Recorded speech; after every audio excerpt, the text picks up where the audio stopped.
L'affaire Prothero, Agatha Christie. À Rosalinde, chapitre 1er.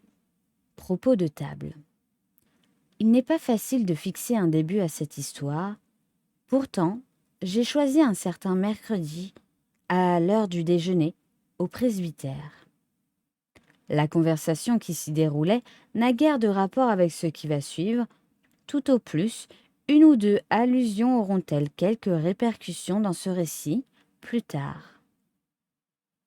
Je venais de découper le bœuf bouilli, un bœuf qui, entre parenthèses, était plutôt coriace, lorsqu'au moment de m'asseoir, je fis cette réflexion, assez peu compatible avec l'habit que je porte, que celui qui ferait disparaître le colonel Prothero rendrait au monde un signalé service.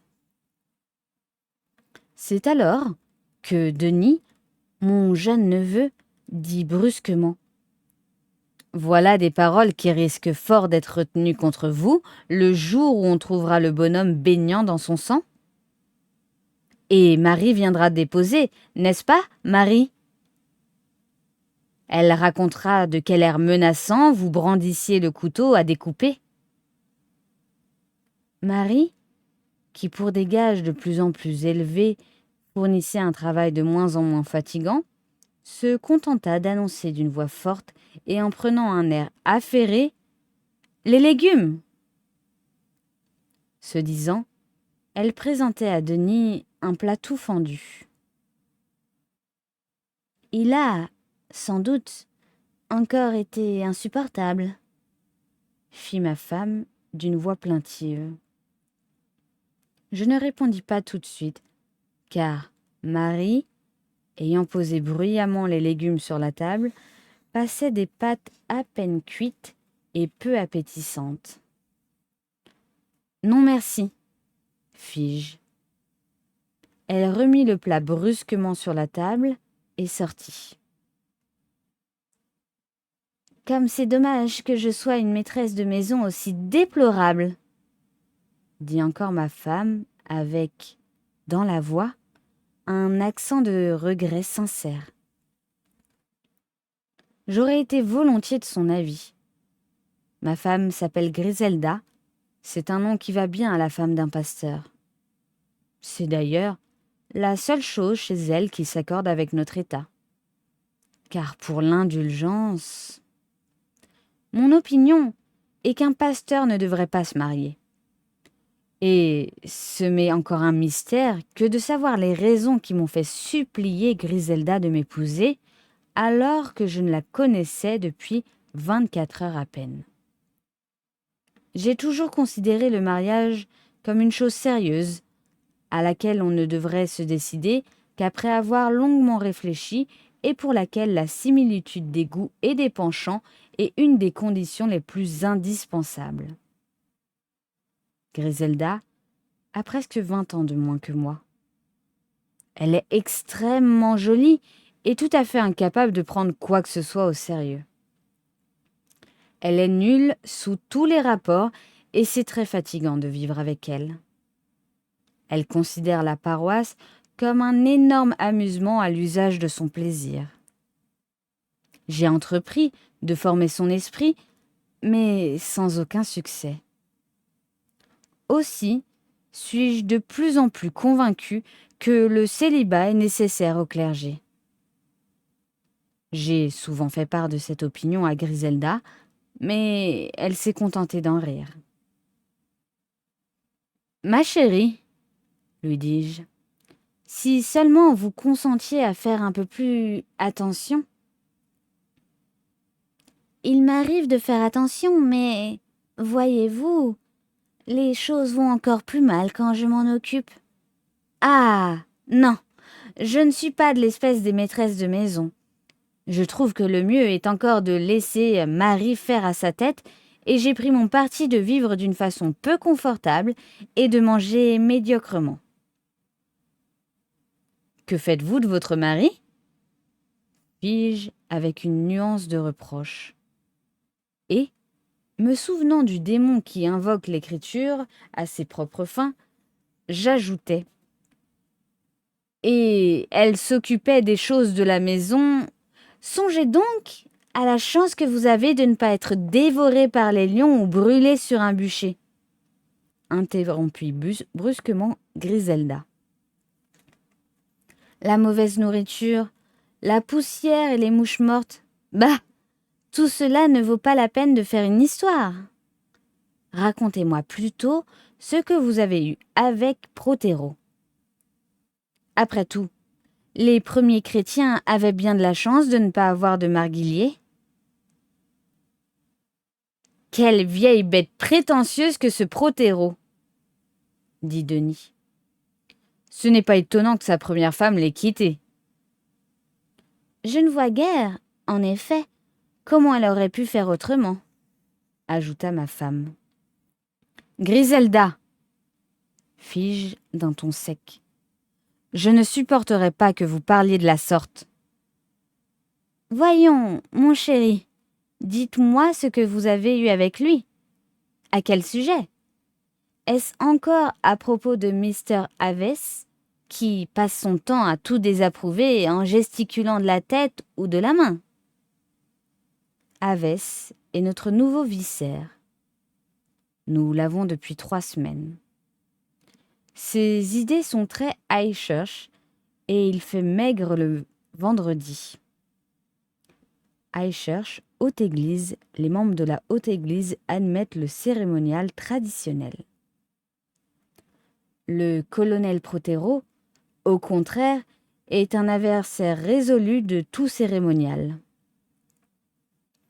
Non, pas aujourd'hui. Il y a bien fait quelques allusions en passant. La discussion est venue au sujet de ce maudit billet d'un livre de Mrs. Price Ridley. Mrs. Price Ridley est un des membres les plus dévoués de ma congrégation. Au service anniversaire de la mort de son fils, elle a mis un billet d'une livre à la quête. Or, quand on proclame le résultat de la collecte, elle a eu le dépit de constater que la plus forte offrande mentionnée était un billet de 10 shillings.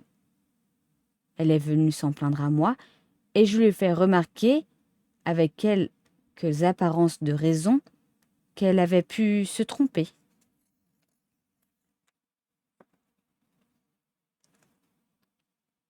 Nous ne sommes plus jeunes, lui dis-je, essayant de détourner la conversation avec tact, et nous devons payer notre dette à la vieillesse.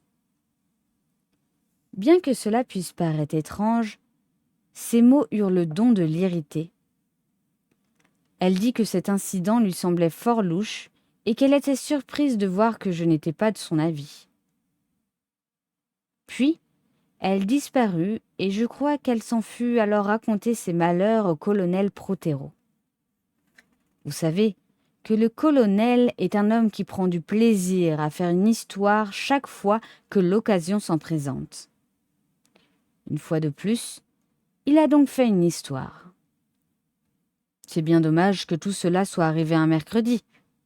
Je fais le catéchisme le mercredi matin, car cette aventure m'a mis dans un grand état de nervosité et j'ai contrarié pour le reste de la journée. Je suppose que cela lui aura procuré quelque plaisir, dit ma femme, comme si elle avait voulu résumer la situation d'une façon impartiale. Personne ne s'agite autour de lui en l'appelant « cher pasteur ». Personne ne lui brode d'horribles pantoufles et ne lui tricote des chaussettes pour Noël. Sa femme et sa fille en ont plus qu'assez. Aussi, je suppose qu'il doit éprouver de la joie à se sentir important quelque part. Ce n'est pas une raison pour s'en prendre aux gens, répliquai-je avec humeur. J'aime à croire qu'il ne s'est pas tout à fait rendu compte de la portée de ses paroles. Ne voit-il pas qu'il peut vérifier tous les comptes de l'Église sous prétexte qu'il pourrait y avoir du déficit? C'est là le mot qu'il a employé. Déficit. Est-ce que par hasard il me soupçonnerait de détourner les fonds de la paroisse? Personne ne pourrait avoir l'idée d'une chose pareille, mon ami. Vous êtes tellement au-dessus de tout soupçon que vous pouvez bien faire tout ce qui vous plairait. Tenez, je voudrais que vous emportiez les caisses des missions, car je déteste les missionnaires. Je les ai toujours détestés. J'aurais désapprouvé Griselda pour ce sentiment si Marie n'était entrée jusqu'à ce moment avec un gâteau de riz à moitié cuit. Je protestais assez timidement, mais ma femme fit observer que c'était toujours ainsi que les Japonais mangeaient le riz et qu'il fallait voir l'explication à leur merveilleuse intelligence. « Je crois même, ajouta-t-elle, que si l'on vous servait un pudding comme celui-ci tous les jours jusqu'à dimanche, vous feriez un sermon magnifique. »« Dieu m'en garde, dis-je en frissonnant. En attendant, Protero viendra ici demain soir et nous reverrons les comptes ensemble. Maintenant, il faut que je finisse ma causerie du soir. J'ai été tellement intéressée par le livre Réalité du chanoine Shirley que j'avais ouvert pour me documenter que je me suis guère avancée dans mon travail. Et vous, Griselda, que faites-vous cet après-midi? Mon devoir, dit Griselda. Mon devoir de femme de pasteur. Thé et papotage à 4h30. Qui aurez-vous? Elle se mit à compter sur ses doigts avec un grand air de vertu. Mrs. Price Ridley, Miss Wetherby, Miss Hartnell et la terrible Miss Marple. De toutes, je préfère Miss Marple. Elle a au moins quelques notions de l'humour. C'est la plus mauvaise langue du village. Elle est au courant de tout ce qui se passe et c'est toujours pour en tirer les pires conclusions. Comme je l'ai déjà dit, Griselda a 20 ans de moins que moi. À mon âge, on se rend compte que le pire est en général le vrai. En tout cas, dit Denis, ne comptez pas sur moi pour le thé. Quel taquin! Peut-être, mais les Protero m'ont invité à jouer au tennis. Taquin! Répéta Griselda. Denis battit prudemment en retraite. Nous entrâmes dans le bureau. Je me demande qui viendra à ce thé, dit Griselda en allant s'asseoir à sa table de travail. Le docteur Stone et Miss Cram, je suppose. Et peut-être Mrs. Lestrange. À propos, je suis allée lui faire une visite hier, mais elle était sortie. Oui, je suis certaine d'avoir Mrs. Lestrange. Ne trouvez-vous pas curieux qu'elle ait choisi ce village pour y habiter une maison d'où elle ne sort jamais? Cela fait penser à des histoires de détectives. Vous savez, qui était la mystérieuse femme à la belle figure pâle? Quel était son passé? Personne ne le savait. Elle portait certainement quelque chose de sinistre en elle. Moi, je crois que le docteur Haydock est renseigné sur cette femme. Vous lisez trop d'histoires de détectives, Griselda, observai-je doucement. Et vous? Répliqua-t-elle. Je cherchais partout l'autre jour la tâche sur l'escalier alors que vous prépariez un sermon dans votre bureau. J'entrais pour vous demander si vous ne l'aviez pas vu quelque part, et qu'est-ce que j'ai trouvé? J'eus l'amabilité de rougir. Je l'ai ramassé Par hasard? Une phrase attira mon attention et je connais ces hasards-là, dit Griselda. Et elle se mit à déclamer d'une manière impressionnante. Ensuite, une chose étrange se produisit. Griselda se leva, traversa la pièce et embrassa affectueusement son vieux mari. Ce disant, elle accorda ses actes avec ses paroles. « Est-ce donc là une chose si extraordinaire ?» demandai-je. « Mais bien sûr. Vous rendez-vous compte, Laine, que j'aurais pu épouser un ministre, un baron, un riche directeur de compagnie, 3 seigneurs de moindre importance ou encore un raté de mœurs agréables, et que c'est vous que j'ai choisi? N'en êtes-vous pas étonné? » À l'époque, cela m'étonnait, en effet, et je me suis souvent demandé pourquoi vous aviez agi de la sorte. Griselda se mit à rire. J'ai eu le sentiment de posséder un très grand pouvoir, murmura-t-elle. Les autres me trouvaient extraordinaire, et m'avoir pour femme aurait été pour eux une chose très agréable. Pour vous, au contraire, je représente tout ce que vous n'aimez pas, tout ce que vous désapprouvez, et malgré cela, vous ne pourriez pas vous passer de moi. Ma vanité n'a pas pu résister. C'est tellement meilleur d'être pour quelqu'un un péché secret et délicieux qu'un sujet de gloriole. Je vous gêne terriblement, je vous énerve sans cesse et, cependant, vous m'adorez. Oui, vous êtes fou de moi. N'est-ce pas que vous êtes fou de moi, mon chéri? Je vous aime beaucoup, en effet. Oh, Laine, vous m'adorez.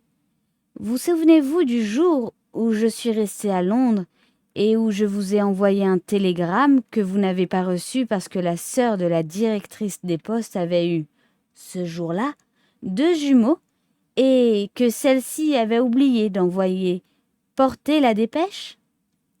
Dans quel état étiez-vous? Rappelez-vous, vous avez téléphoné à Scotland Yard, vous avez fait une histoire formidable. On déteste que certaines choses vous soient rappelées. J'avais été vraiment stupide en cette circonstance. Si cela ne vous fait rien, ma chérie, dis-je à Griselda, je vais continuer de préparer ma causerie. Elle fit entendre un soupir d'irritation, m'ébouriffa les cheveux, les remit en place et dit « Vous ne m'appréciez pas comme il convient. Non, vraiment. Prenez garde, je vais avoir une aventure avec l'artiste. Et songez au scandale que cela fera dans la paroisse. » « Il y en a déjà pas mal comme cela, dis-je doucement.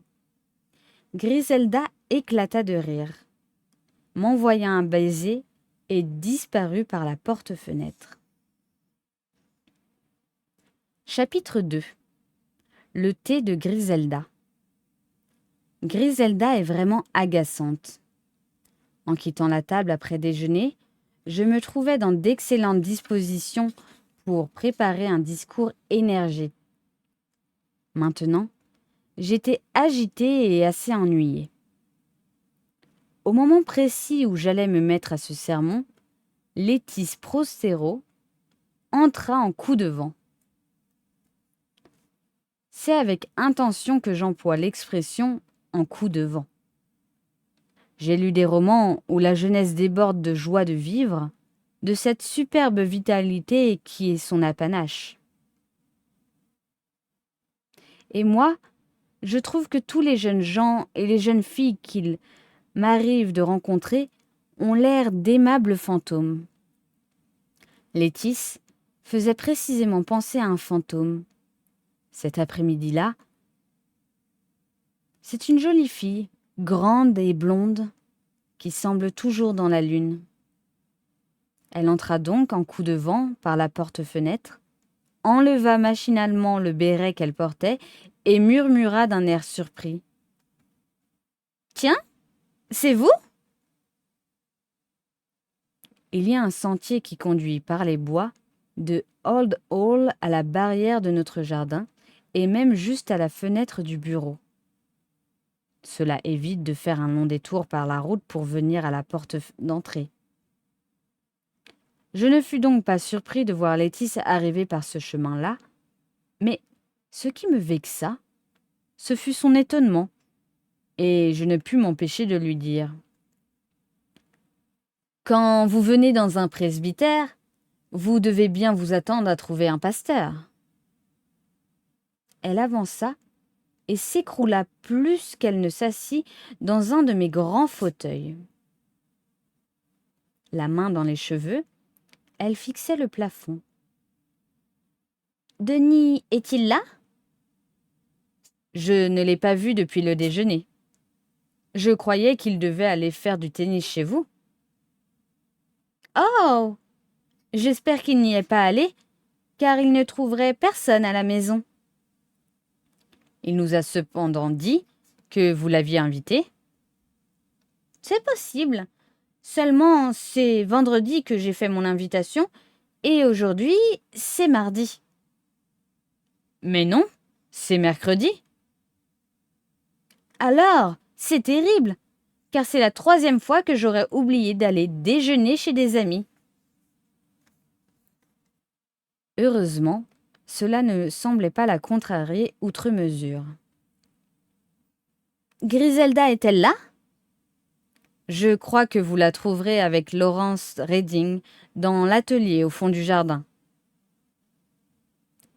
J'ai eu une discussion avec mon père précisément au sujet de Laurence Redding. Vous connaissez mon père. Vous savez qu'il est terrible. » « C'était à propos d'une femme ? » ?»« Non, Laurence fait mon portrait en costume de bain. Mon père a tout découvert. Je ne vois d'ailleurs pas pourquoi on ne ferait pas mon portrait en costume de bain, puisque c'est ainsi que je me promène à la plage. » Elle s'arrêta et reprit. « C'est vraiment absurde. Mais mon père a interdit l'entrée de la maison à ce jeune homme. Naturellement, nous avons bien ri, Laurence et moi. Je viendrai ici et il finira mon portrait dans votre atelier. »« Ah, mais non ? Et si votre père le défend, moi, je m'y oppose ? » ?»« Mon Dieu !» soupira Laetitia. « Comme vous êtes tous ennuyeux. Je me sens lasse, très lasse. Si seulement j'avais quelques argent, je partirais. Mais sans argent, je ne puis pas. Ah ! Si mon père avait la bonne idée de mourir, comme tout irait mieux. » »« Pouvez-vous dire une chose pareille, Laetitia ? » ?»« Eh bien, s'il ne veut pas que je désire sa mort, qu'il ne soit pas aussi intransigeant pour les questions d'argent. Je ne m'étonne plus que ma mère l'ait quitté. Savez-vous que, pendant des années, je l'ai crue morte ? À propos, comment était le jeune homme avec lequel elle est partie ? Est-il beau ? » ?»« Ces choses-là se sont passées avant l'arrivée de votre père ici. »« Je me demande ce qu'elle est devenue. Je suppose qu'Anne aura bientôt une liaison. Elle me déteste, Anne. Elle est très correcte avec tout moi, mais elle me déteste. Elle prend de l'âge et cela ne lui plaît guère. Le moment approche où il faudra abandonner toute prétention. » Je commençais à me demander si Laetitia avait l'intention de rester tout l'après-midi dans mon bureau. « Vous n'avez pas vu mes disques ? » demanda-t-elle. Non, c'est ennuyeux. Je sais que je les ai laissés quelque part. J'ai aussi perdu le chien. Mon bracelet montre est resté je ne sais où, mais cela n'a pas d'importance, car la montre ne marche plus. Dieu, que j'ai sommeil! Je me demande d'ailleurs pourquoi, car je me suis levée à 11 heures, mais la vie est si fatigante, n'est-ce pas? Il faut que je parte. Je dois aller voir les fouilles du docteur Stone à 3 heures. Je regardai la pendule et lui fis remarquer qu'il était 5 heures moins 20. Vraiment? Mais c'est épouvantable! Je me demande s'ils m'ont attendu ou s'ils sont partis sans moi. Le mieux, je crois, est d'aller voir. Elle se leva et se précipita dehors, me lançant par-dessus l'épaule. Vous le direz à Denis, n'est-ce pas? Je répondis oui, machinalement, me rendant compte seulement après que je n'avais aucune idée de ce que je devais dire à Denis. Puis, ayant réfléchi que cela n'avait probablement aucune importance, je me mis à méditer sur le cas du docteur Stone, l'archéologue bien connu, arrivé depuis peu à l'hôtel du Sanglier Bleu pour examiner des fouilles dans la propriété du colonel Prothero. Il y avait déjà eu plusieurs disputes entre lui et le colonel, et cela m'amusait de penser qu'il avait invité Lettice à voir ses travaux. Il me vint à l'esprit que Lettice Prothero était un peu pousseuse, et je me demandais comment elle s'entendrait avec Miss Cram, la secrétaire de l'archéologue. Miss Cram est une jeune femme de 25 ans, bruyante, haute en couleurs, pleine de vie et dont la bouche semble contenir plus de dents que son compte. L'opinion du village à son sujet est partagée. Elle est la femme qu'on serait porté à croire, ou bien est-ce une jeune fille dont la vertu est toute épreuve et qui a l'intention de devenir Mrs. Stone à la prochaine occasion. En tout cas, elle forme un contraste frappant avec Lettice. J'ai dans l'idée que les choses ne vont pas trop bien à Old Hall. Le colonel s'est remarié il y a 5 ans. La seconde Mrs. Prothero est une femme remarquablement belle, d'un type peu commun. J'avais toujours pensé que les relations entre elle et sa belle-fille n'étaient pas des plus cordiales. J'en étais là de mes réflexions lorsque je fus interrompue à nouveau. Cette fois, c'était mon vicaire, Havès. Il voulait avoir des détails sur mon entrevue avec Prothero. Je lui dis que le colonel regrettait de lui avoir des idées si intransigeantes, mais que ce n'était pas pour me faire part de son sentiment à ce sujet qu'il était venu ici. En même temps, je lui adressai des reproches pour mon compte personnel et je le prévins d'une façon catégorique qu'il devrait se conformer à mes décisions.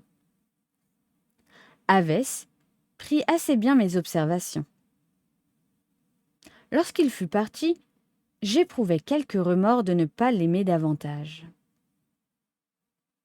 Je constatai en soupirant que les aiguilles de la pendule de mon bureau marquaient 5 heures moins le quart, mais en réalité, il était 4h30. Je pris le chemin du salon.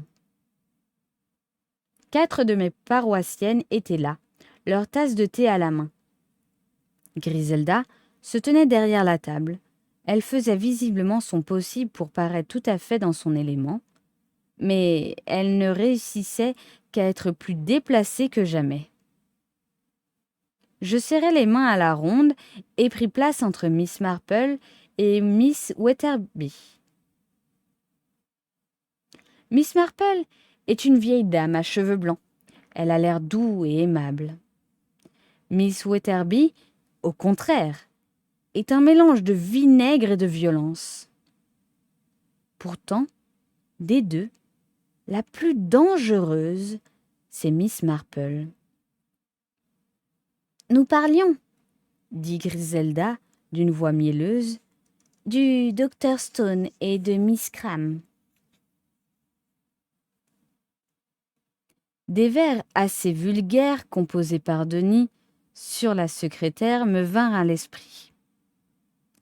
J'éprouvais soudain l'envie de les dire à haute voix pour en observer l'effet sur mes paroissiennes, mais, heureusement, je sus me retenir. Miss Wetherby dit alors : « Non, une jeune fille comme il faut ne ferait pas cela, et elle pinçait ses lèvres minces en signe de désapprobation. »« Ne ferait pas quoi ? » lui demandai-je. « Ne serait pas la secrétaire d'un célibataire, » précisa-t-elle avec dégoût. « Ah, ma pauvre amie, » dit Miss Marple, « les hommes mariés sont bien pires que les autres. Rappelez-vous donc de cette malheureuse Molly Carter. » Vous voulez parler naturellement des maris qui vivent séparés de leurs femmes ? Demanda Miss Wetherby. Et même de ceux qui vivent avec leurs femmes, murmura Miss Marple. Je me souviens. J'interrompis ces réminiscences de mauvais goût. Il me semble qu'à notre époque, une jeune fille peut occuper une situation dans les mêmes conditions qu'un homme. Une situation qui consiste à venir à la campagne avec un célibataire et y habiter le même hôtel, dit sévèrement Mrs. Price Ridley. Miss Wetherby chuchota à l'oreille de Miss Marple. « Et leurs chambres sont au même étage !» Elles échangèrent un regard entendu. Miss Hartnell, qui est une nature tumultueuse et enjouée, fit observer d'une voix forte : « Le pauvre homme va se trouver pris au piège sans seulement s'en douter.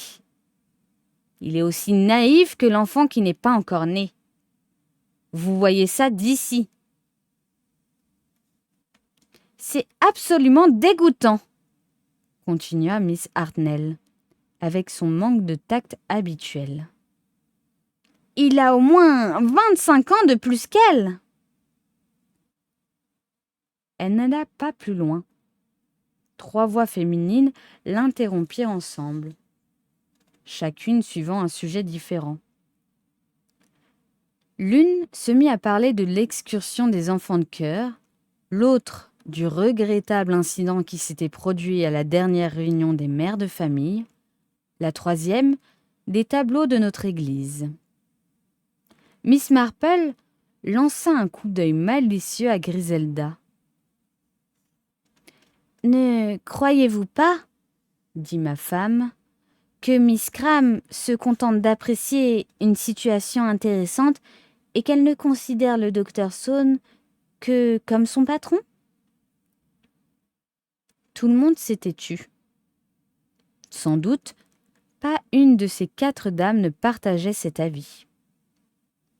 Miss Marple rompit le silence et, caressant le bras de Griselda, « Ma chère petite, dit-elle, vous êtes encore bien jeune. Et la jeunesse est sans méchanceté. » Griselda répliqua avec une véritable indignation qu'il ne fallait pas la croire dépourvue de méchanceté. « Mais, naturellement, dit Miss Marple, sans tenir compte de sa protestation, vous pensez toujours du bien de tout le monde.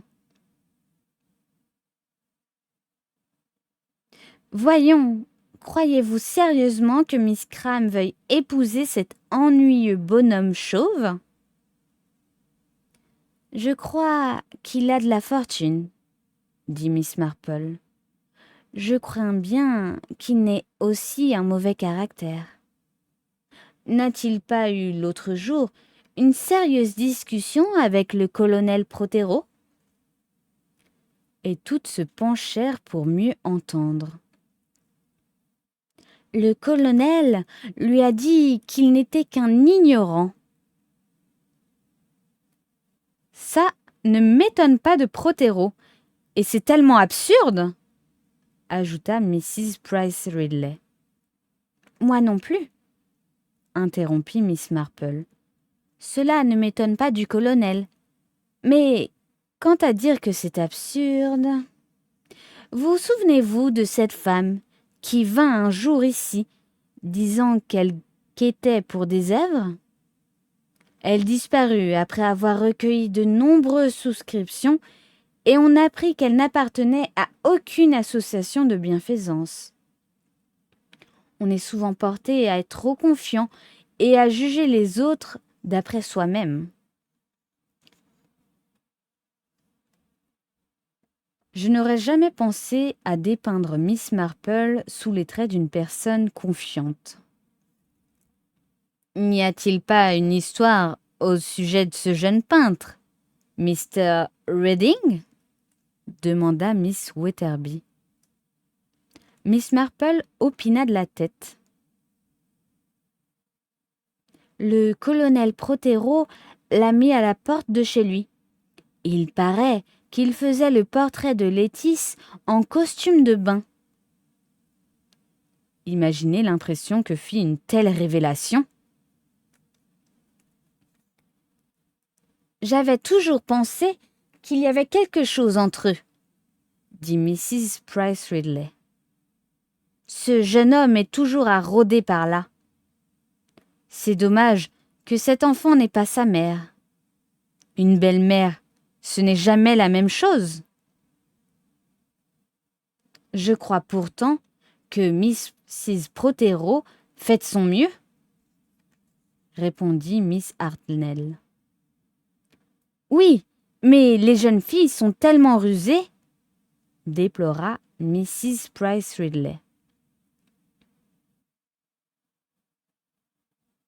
C'est un véritable roman, ne trouvez-vous pas? Dit la sensible Miss Wetherby. Ce jeune homme a l'air très bien. C'est un débauché, trancha Miss Hartnell. Comment voulez-vous qu'il en soit autrement? Un artiste, Paris, les modèles, tout, quoi?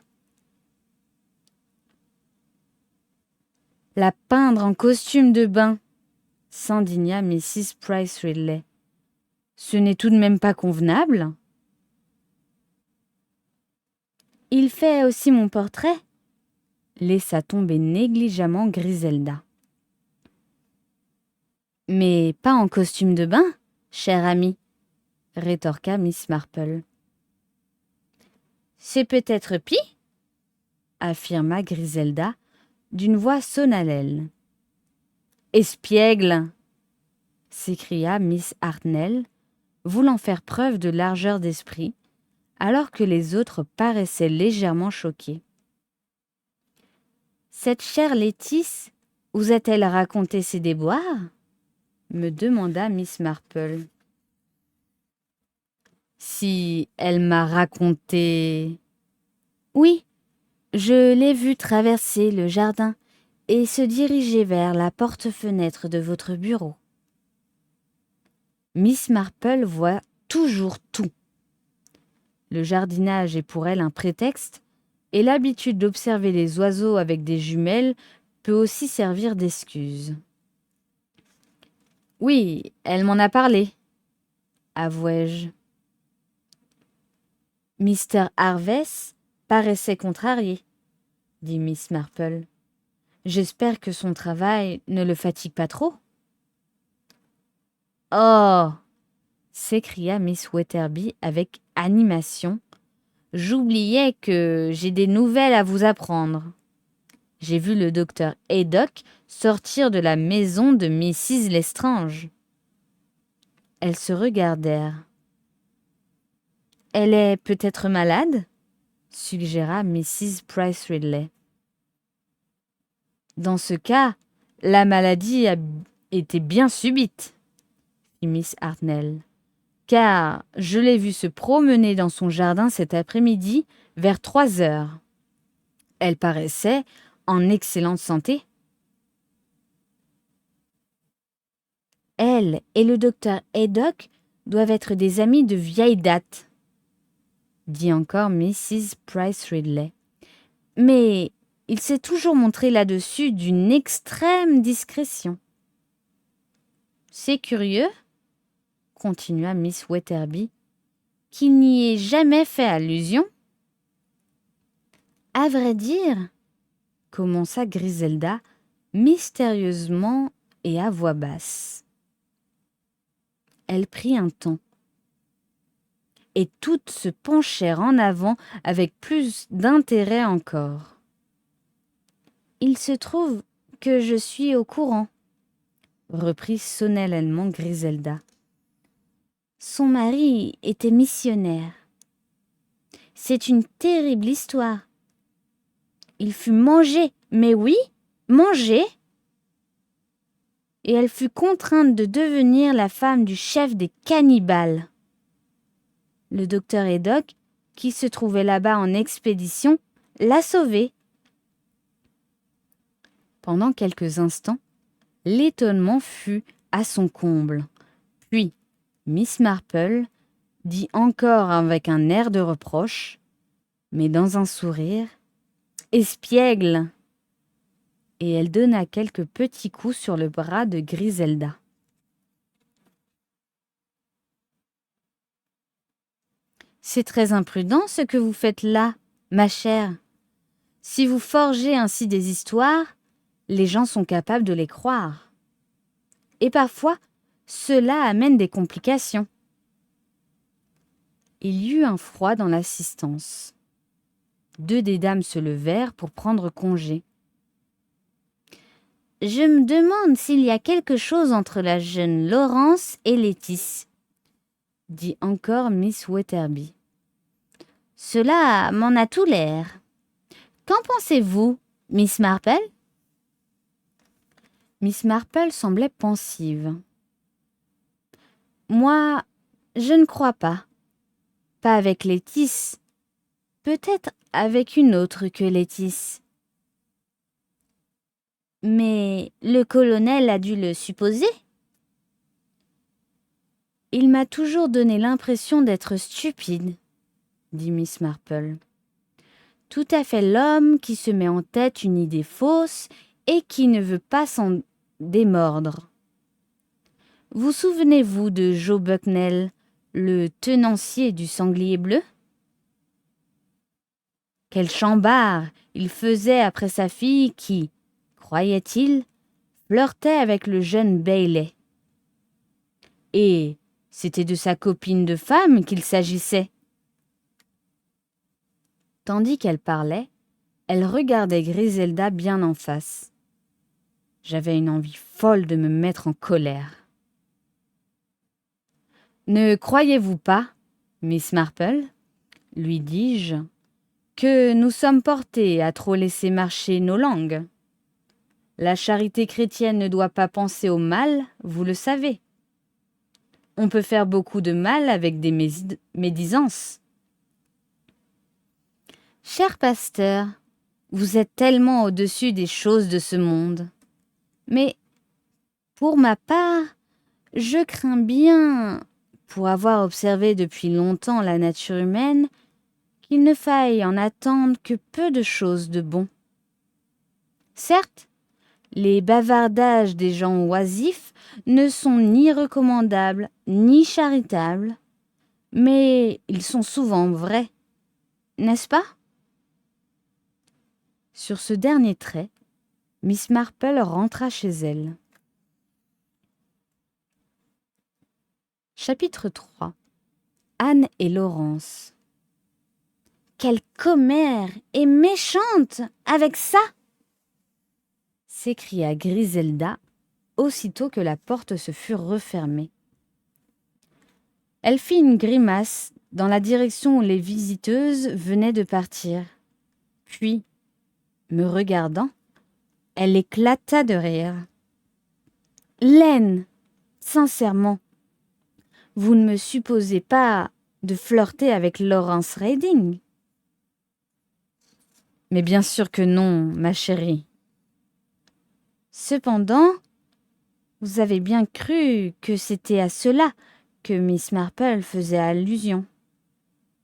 Et vous avez pris ma défense magnifiquement, tout à fait comme un tigre en colère. »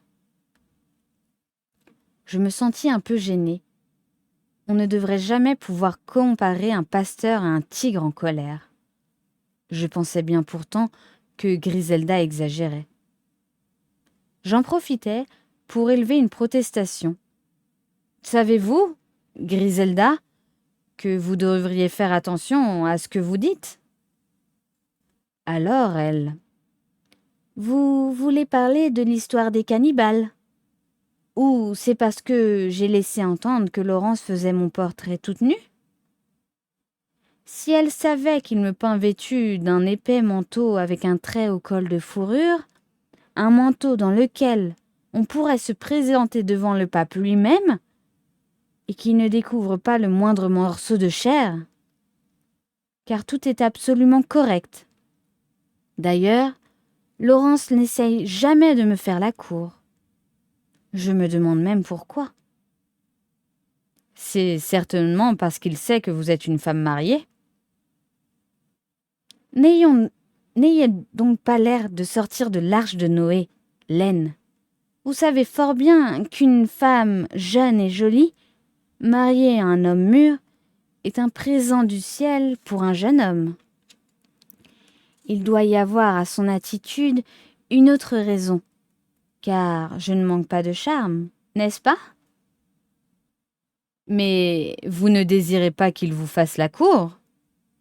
Non, répondit Griselda avec un peu plus d'hésitation qu'il ne convenait. N'est-il pas amoureux de Lettice Prothero ?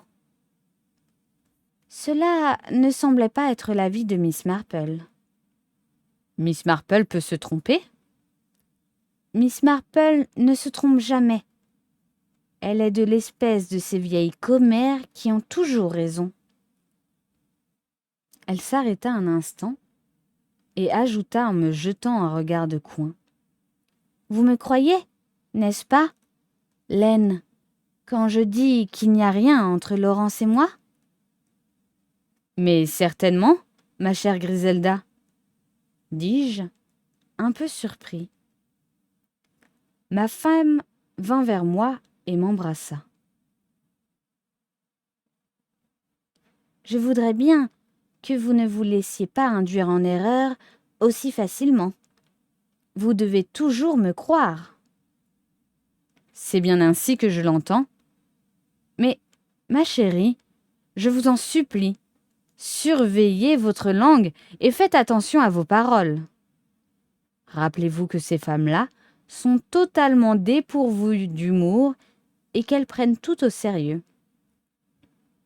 Ce qui leur manque, dit Griselda, par manière de plaisanterie, c'est un peu de dévergondage dans leur existence. Comme cela, elles ne s'amuseraient pas à en chercher chez les autres. Sur cette réflexion paradoxale, elle quitta la pièce. Je regardai ma montre et, à mon tour, je sortis précipitamment, car j'avais encore quelques visites à faire et j'étais en retard. Comme d'habitude, il n'y avait pas beaucoup de monde au service du soir.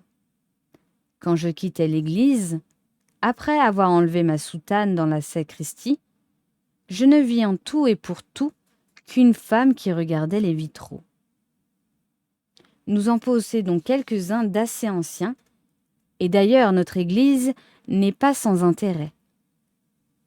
Au bruit de mes pas, cette visiteuse attardée se retourna. C'était Mrs. Lestrange. Nous nous regardâmes, assez hésidants, puis je lui dis « J'espère, madame, que notre petite église vous plaît ?» J'ai beaucoup admiré le rétable, répondit-elle. Sa voix était agréable, basse et pourtant très claire. Elle articulait parfaitement. Je regrette beaucoup de n'avoir pas été chez moi, hier, lors de la visite de votre femme, ajouta-t-elle.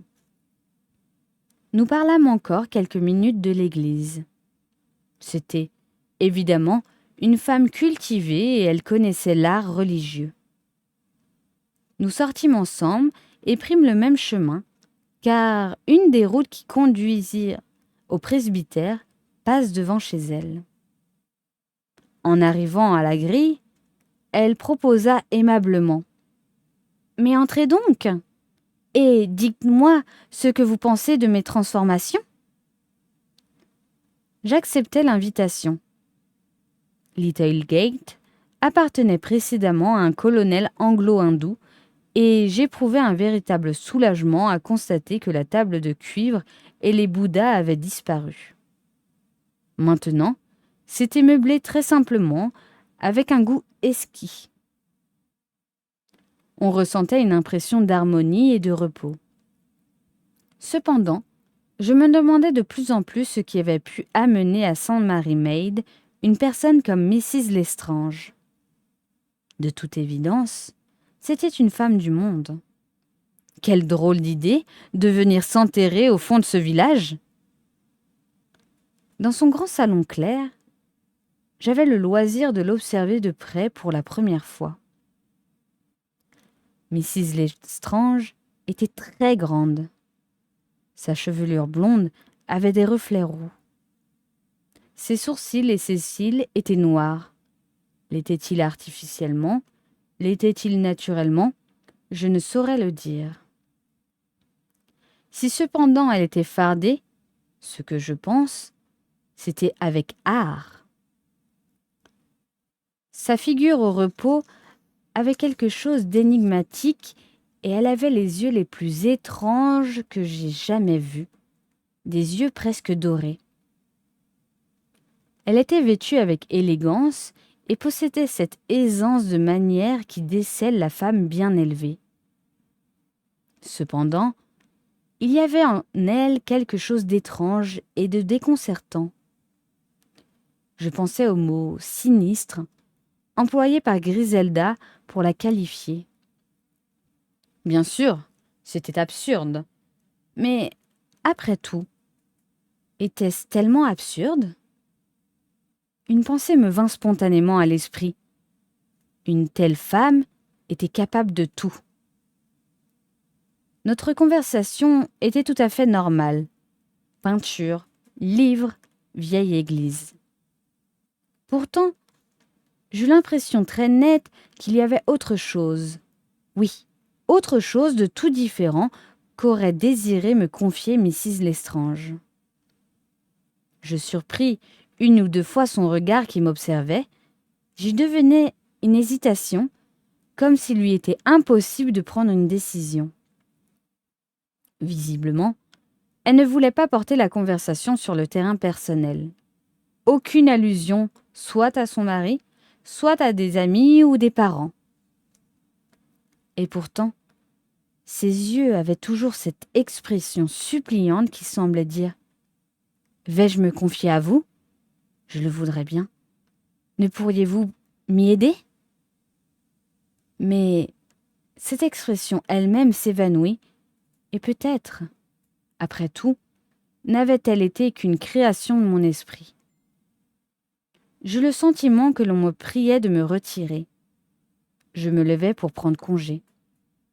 Avant de quitter la pièce, je jetai encore un regard en arrière et ce fut pour voir Mrs. Lestrange me fixer d'un air inquiet et énigmatique. « Puis-je quelque chose ?» Elle me laissa pas achever et répondit d'une façon assez équivoque. « C'est très aimable à vous. » Nous demeurâmes silencieux. Enfin, elle se décida. « Je voudrais tant savoir, mais c'est si difficile. » Non, personne ne peut m'aider. Mais je vous remercie cependant de me l'avoir proposé. » Et, comme ces derniers mots semblaient devoir être définitifs, je partis, très perplexe. Car nous ne sommes guère habitués aux choses mystérieuses à Sainte Mary Maid. C'est si vrai que, comme je franchissais la barrière, je fus littéralement happé par Miss Hartnell. Cette femme a une façon de se jeter sur vous qui est pénible et gênante.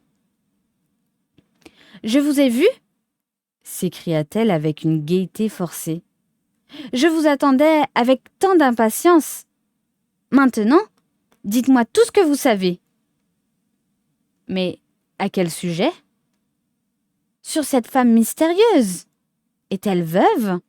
A-t-elle un mari quelque part ? » « Vraiment, je ne puis pas vous renseigner, car elle ne me l'a pas dit. »« Comme c'est bizarre ! Elle aurait pu, par hasard, au cours de la conversation, faire une allusion quelconque à sa situation. C'est à croire qu'elle a des raisons de ne pas parler. N'est-ce pas votre avis ? » ?»« Je ne vois pas les choses ainsi. »« Ah ! Comme le dit si justement cette chère Miss Marple, que vous êtes donc au-dessus des réalités de ce monde, cher pasteur. Mais il y a longtemps qu'elle connaît le docteur Haddock ? » ?»« Elle ne m'a pas parlé de lui. Aussi, je n'en sais rien. »« Vraiment ? Mais alors, de quoi vous êtes-vous si longuement entretenu ? » ?»« Nous avons parlé peinture, musique, littérature, » répondis-je. C'était d'ailleurs la vérité. Miss Hartnell, dont la conversation roule toujours sur le prochain, me sembla méfiante et incrédule. Et, profitant de ce qu'elle s'arrêtait un instant pour réfléchir à la question qu'elle allait de nouveau me poser, je me hâtai de lui dire au revoir et de m'éclipser. Je fis encore une visite et je rentrai au presbytère par la barrière du jardin en passant par l'endroit dangereux, le jardin de Miss Marple. Pourtant, je ne voyais pas comment la nouvelle de ma visite à Mrs. Lestrange aurait pu déjà parvenir aux oreilles de notre voisine et je ne m'en sentis rassurée. En fermant la barrière, l'idée me vint de descendre au hangar qui était au fond du jardin et que le jeune Redding utilisait comme atelier. Je le voulais voir si le portrait de Griselda avançait. Je vais relater ici un événement important qui éclairera la suite de cette histoire, mais dont je ne parlerai qu'autant il sera nécessaire. Je pensais qu'il n'y avait personne dans l'atelier. Aucune voix ne m'avertissait d'une présence, et le bruit de mes pas était assourdi dans l'herbe. J'ouvris la porte et demeurai pétrifié sur le seuil. 2 personnes étaient là, un homme et une femme tendrement enlacés. Ces 2 personnes étaient le peintre Lawrence Redding et Mrs. Prothero. Je me retirai précipitamment pour battre en retraite vers mon bureau. Là, je m'assis sur une chaise, pris ma pipe et me mis à réfléchir. J'avais été d'autant plus frappée par cette découverte qu'après ma conversation de l'après-midi avec Lettice, j'étais convaincue qu'il y avait quelque chose entre elle et le jeune homme. Elle devait d'ailleurs en être elle-même persuadée et elle paraissait sans lieu de se douter des sentiments que le peintre éprouvait pour sa belle-mère. Quelle erreur grossière! Je rendis hommage à Miss Marple. Elle ne s'était pas trompée, elle avait tout deviné, et avec quelle perspicacité! Je m'étais complètement mépris sur le coup d'œil entendu qu'elle avait lancé à Griselda. Jamais je n'aurais imaginé qu'il pouvait s'agir de Mrs. Prothero. On était, en effet, plutôt porté à comparer Mrs. Prothero à la femme de César. C'était une personne calme et renfermée qu'on n'aurait jamais cru capable d'éprouver des sentiments profonds. J'en étais là, de mes méditations quand un coup frappé à la fenêtre de mon bureau me fit sursauter. Je me levai et me dirigeai de ce côté. Mrs. Prothero était dehors. J'ouvris, elle entra avant que je n'en l'aie priée. Elle traversa la pièce et s'écroula, tout essoufflée, sur le sofa. J'eus l'impression de ne l'avoir encore jamais vue. Ce n'était plus la femme tranquille et renfermée que je connaissais. À sa place, j'avais devant moi une créature suffocante de désespoir. Pour la première fois, je me rendais compte qu'Anne Prothero était très belle. C'était une brune au teint mat, avec de profonds yeux gris. Elle était à ce moment toute rouge, et sa poitrine se soulevait. On eût dit une statue qui, soudain, se serait animée. Je fus ébloui de cette transformation. « J'ai pensé qu'il valait mieux venir, » dit-elle. « Vous avez vu tout à l'heure. » J'approuvai de la tête. Elle continua d'une voix calme. « Nous nous aimons. » Au milieu de sa détresse et de son trouble, elle ne pouvait s'empêcher de sourire. Et c'était le sourire d'une femme qui entrevoit quelque chose de très beau, de merveilleux. Comme je demeurais silencieux, elle ajouta : « Cela vous paraîtrait mal, n'est-ce pas ? Vous ne voudriez tout de même pas qu'il en soit autrement, Mrs. Prothero ? Non, non, bien sûr. Je continuai, mettant dans ma voix la plus de douceur possible. Vous êtes mariée ? Elle me coupa la parole. Ah, je sais. Croyez-vous donc que je ne me suis pas dit et redit tout cela ? Je ne suis pas une mauvaise femme, non. Et les choses ne sont pas aussi avancées que vous pourriez le croire. J'en suis bien heureux, dis-je gravement. Alors, d'une voix craintive, parlerez-vous à mon mari ? Dit-elle.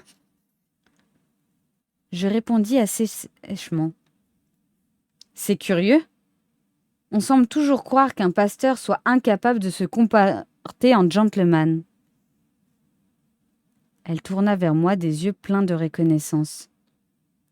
Je suis si malheureuse, si affreusement malheureuse. Je n'en puis plus. Vraiment, je suis à bout. Je ne sais plus que faire. Sa voix devenait aiguë, elle s'énervait. Vous ne savez pas ce qu'est ma vie ? Depuis toujours, je suis malheureuse avec Lucius. Pas une femme ne pourrait être heureuse avec lui. Il m'arrive de souhaiter sa mort. C'est terrible, mais c'est ainsi. Je suis au désespoir. Elle se leva avec brusquerie et alla regarder par la fenêtre. Qu'est-ce que c'est ? J'ai cru entendre quelqu'un. C'est peut-être Laurence. À mon tour, j'allai à la fenêtre que je croyais fermée et qui ne l'était pas. Je sortis et regardai dans le bas du jardin, mais je ne vis personne. Et pourtant, moi aussi, j'étais à peu près sûre d'avoir entendu quelqu'un, mais peut-être, après tout, était-ce l'assurance de ma visiteuse qui m'en avait convaincue. Quand je rentrai, elle était assise, la tête lourdement inclinée, une vraie statue du désespoir. Elle répéta : « Que faire ? Que faire ?» J'allai m'asseoir près d'elle et je lui dis ce que je croyais être de mon devoir. Je le fis avec toute la conviction nécessaire. Je me souvins alors, non sans quelques ennuis, que, le matin même, j'avais, moi aussi, exprimé l'opinion que le monde s'en irait mieux si le colonel Prothero n'en faisait plus partie. Je la suppliais de ne rien faire d'irrévocable. Quitter son mari, déserter son foyer, c'est une décision à laquelle on ne se résout que dans une extrémité redoutable. Je ne crois pas l'avoir convaincue.